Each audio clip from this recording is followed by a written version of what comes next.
Hey, what up anyone who's watching? This is View with Ice, the channel for anime and TV show related content. In this video today, I will be looking at a few of the best comedies to come out of 2022. This video will only feature shows that premiered their first season in 2022, so no returning shows will make an appearance. If I watch a few more shows from last year that are great, I will definitely make another video, but for today, let's just talk about 5. Kicking off this list today, we will start with the show Killing It. The show follows a man who is constantly down on his luck trying to start a new business, but things never seem to go his way. Everything changes when he meets a wacky Australian woman on an Uber drive and gets introduced to a snake hunting contest. He is of course reluctant at first, but in his desperation he decides to team up with this woman and hunt snakes for the prize money. This is without a doubt a very ridiculous plot, but it is also one of the funniest shows that I came across last year. My favorite thing about the show is it escalates every single episode. You think you have seen it all, and the next episode the stupidity and madness reaches a higher level. That and Craig Robertson is a lead in the show, so you know you are in for a great time. Next up we have Reboot, and unfortunately this one has already been cancelled, but I promise you it is not a bad show by any means. This one was definitely one of my favorite comedies of 2022, one of the few shows that I followed on a weekly basis. The show is essentially about the dysfunctional cast of a show that aired in the early 2000s called Step Right Up. Years after the cancellation of the show, a young writer successfully pitches a reboot of the show to the network.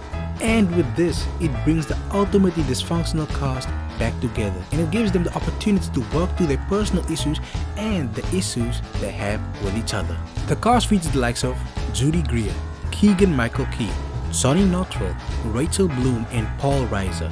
With a cast like this, the show is definitely worth it to try out even though it has been cancelled. Next up we have Bust Down.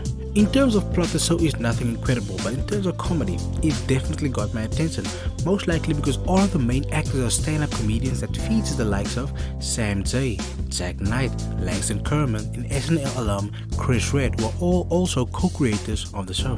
The show simply follows a group of friends working minimum wage jobs at a casino in Gary, Indiana, and it just explores their daily and personal lives and all the unnecessary crazy things that accompany it. The show has been renewed and it will be back with us in a few months on the 20th of May.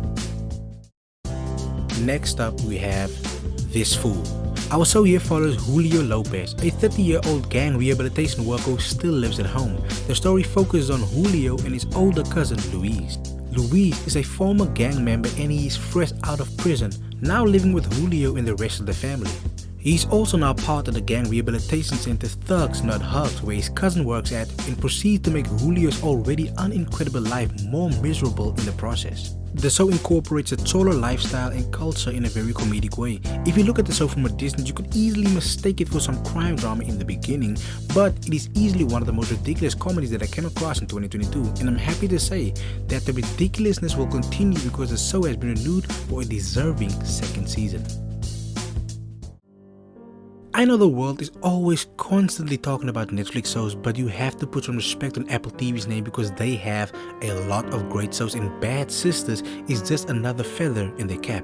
Bad Sisters is an Irish black comedy that follows a group of sisters that are under investigation by an insurance company after one of the sisters' husbands dies under suspicious circumstances. The show takes place in 2 different timelines, one before and one after the death of John Paul. If you can imagine the biggest douchebag you have ever met in your life and fuse that person with the biggest piece of shit you have ever seen, that would be John Paul. In the storyline before his death, the show takes a look at Ava, Bibi, Becca, and Ursula plotting his death because they were getting sick of the way he was treating their sister. And in the storyline after his death, the show looks at the investigation they are under by the insurance agents and also tries to figure out what or who is really responsible for the death of the prick John Paul. To no surprise, Bad Sisters has been renewed for a second season. It is said the show will be back with us on the 13th of October this year.